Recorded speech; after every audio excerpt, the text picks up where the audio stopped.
welcome to Jars to Table, meal ideas in under 15 minutes for those of us that like to store our food for long-term use, just for practicality or for a natural disaster. But anyway, today we're looking at Greek yogurt, and I'm going to be dehydrating that.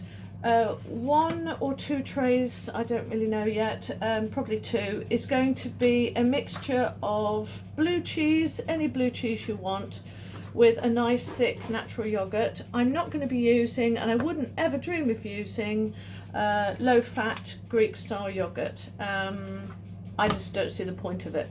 That's me personally.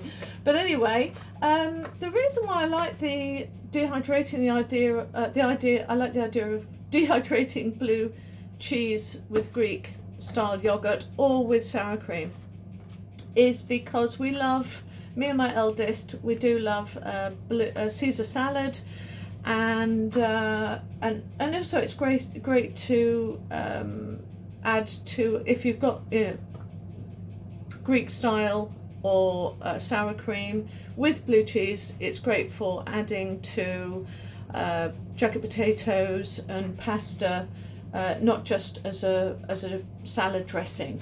But anyway, I've got this one, but to be honest, any style of blue cheese is going to be fantastic. If you want to add Parmesan cheese to it at this point, you know, go ahead really, but I'm not particularly bothered. Now, with the ratio is up to you. How blue cheesy do you want it to be? If you just like having a touch of blue cheese, then you know, less is more. But I'm going to stick the whole lot in. This is going to, once it's been whizzed up, dehydrated, I am going to be putting it in an airtight container so the fat that is inside it won't go off, well, not for a very, very long time.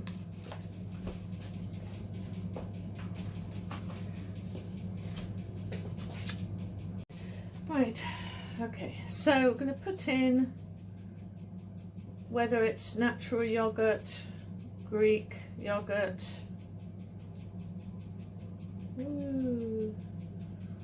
cheap or expensive, doesn't really matter. I know for me we like it quite strong, and also because I'm doing plain Greek style yogurt as well, I can always add, if I feel that, you know, I rehydrate the Greek yogurt and I find that it is too strong, then I can just use some more Greek style dehydrated powder to the mixture, and then it'll be fine, won't it? So, you know, win-win really. But yeah, if it ever gets difficult finding blue cheese, I want to be able to find it somehow. So this is my way of doing it, securing blue cheese. Okay. Now, yes, I'm in my dressing gown because I don't have any central heating, and I get cold, and in winter time I get really cold. It will be a little bit thinner because you've whizzed it around. I'm not adding salt because salt does peculiar things, and I'm a little bit nervous about putting salt to it, but you know, if you've read it's okay, then you do it, but I'm nervous about adding salt. Now, you don't want it to be too thick, and I always overdo things, but don't do it too thick because it'll just take longer. Make use of all the edges and be prepared to turn it around the tray halfway through. That always really helps. Much easier than doing the eggs. Ta-da! See, I always have to overdo it. Anyway, I'm going to do that with the rest. I won't show you because that's boring. I've already set I've already turned the dehydrator on already. I'm personally going to put it at 40, which I don't know what it is in America, but for us UK, I've set it to 40, or you could put it at 40, 45 for 15 hours. Right, so those are in. It took 2 trays for a 500 gram Greek yogurt pot, and I don't know what it is now, but a sort of that size blue cheese. Now, with the natural yogurt, I'm not obviously going to do anything with it apart from put it on. Now, I'm not worried about the smell of the blue cheese because it isn't actually strong, and all of my blue cheeses are going to be for savoury things, so I'm not too worried. If I did need to use some Greek yogurt, and whenever they put sour cream, I just class it as Greek yogurt in cooking. You know, it's a replaceable. Add a bit of lemon juice, who's going to know? Do you know what I mean?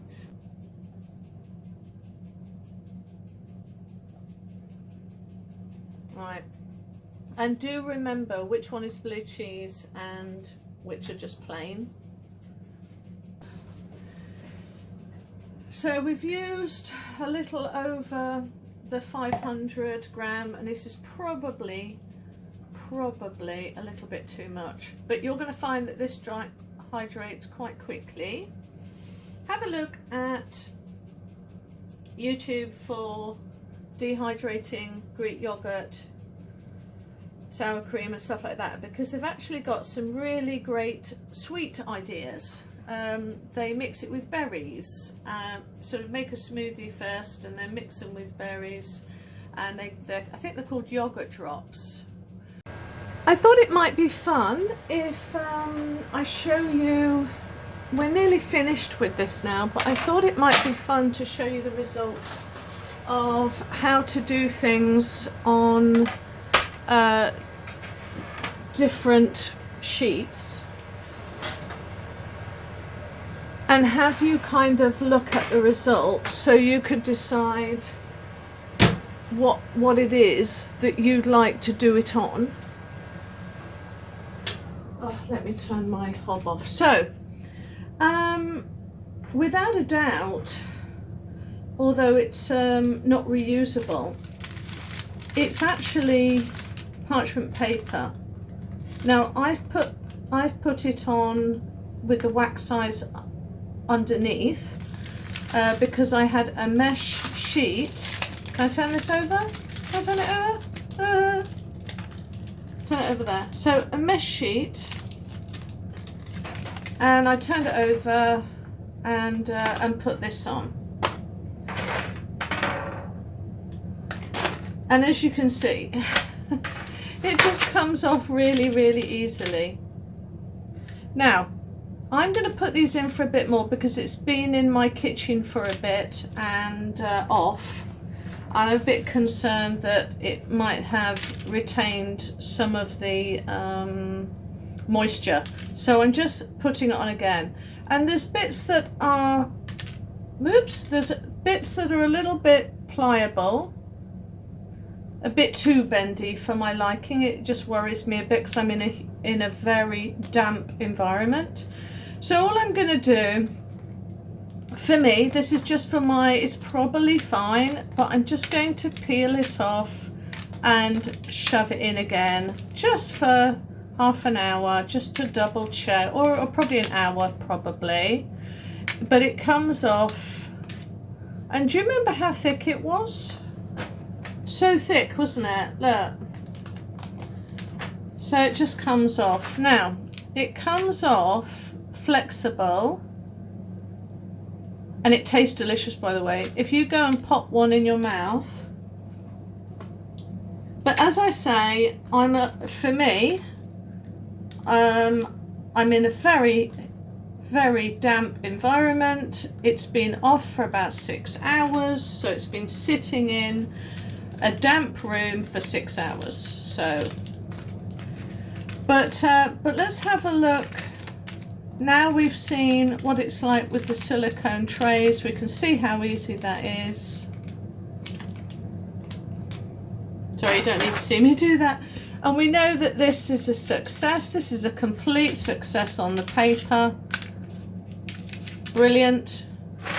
Let's have a look at this one. Sorry about the lighting. So the blue cheese on this hard plastic, well, half the problem is getting it off actually. Let's have a little, see if I can, probably we can chip away. So yeah, all you need to do is just run a bluntish knife over it. Now what you will find is it will appear quite greasy. That's the fat from the cheese. But as soon as you liquidize this, that greasy fatness will go away. Now in the middle here, you can still see it sticks. That's because it isn't done. And it will take longer to do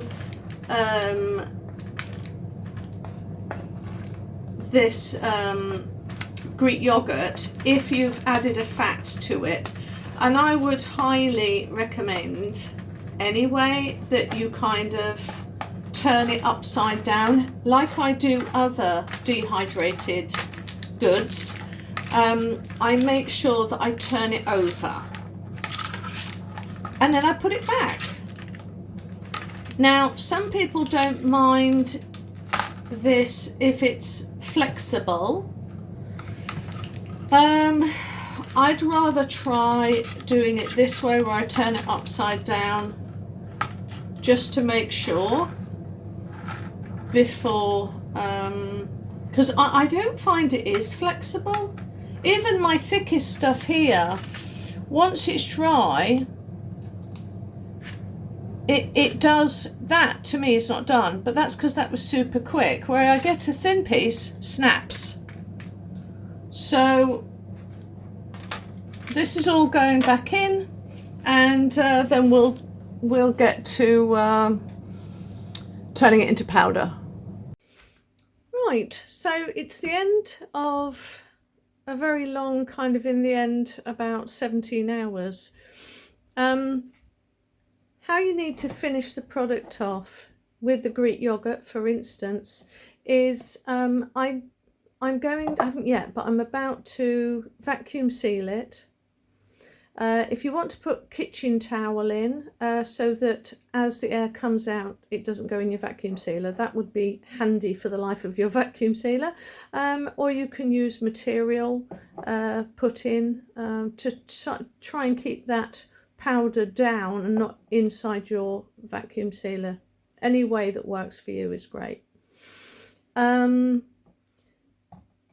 in the fridge is where I will store it.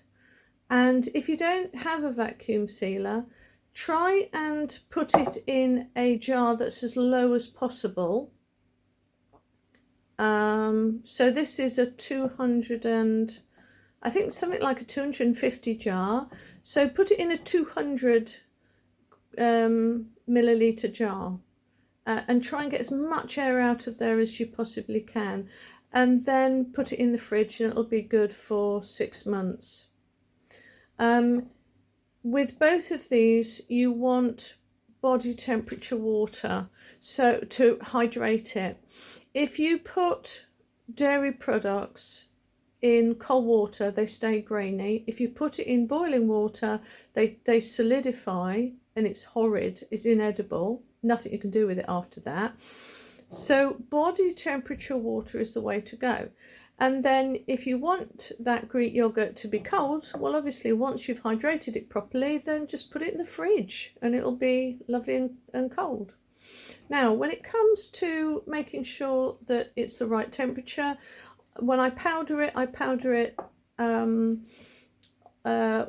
with my Ninja for 5 seconds, and then I take it out, give it a shake, and I do it for another 5 seconds, and I keep doing that till it's done because I don't want the powder heated up, and trust me, 10 seconds it will have heated the powder up. Always make sure that none is sticking to the glass. So as you can see here, nothing is sticking to the glass. Now if it does, then you've got problems. Any lumps that appear there after it's been settled in the fridge, that's going to happen. It's a fat product. With this, again, I'm going to hydrate it the same way as I did with this, but the added thing I'm going to do is add salt and pepper to taste because it's savoury, and once I've hydrated it with the water, then I'm going to be adding, once it's fully hydrated, I'm then going to add it to mayonnaise, and that will be my dressing. I haven't yet done this, but because I haven't vacuum sealed it yet, you'll see these large bits. Don't worry about them. This is the fat content in it. If I just kind of just gently squeeze it, it all turns to dust again. It all turns to powder again. It's just that fat settles, and but I found that the test, I mean, once this is vacuum sealed, put in the fridge, it's going to be fine. But again, if you're really worried, keep shaking it, and double check that it's not touching the glass. That's how I find. Right, anyway, I hope you find that all of that useful, and hopefully it inspired you. Right, bye.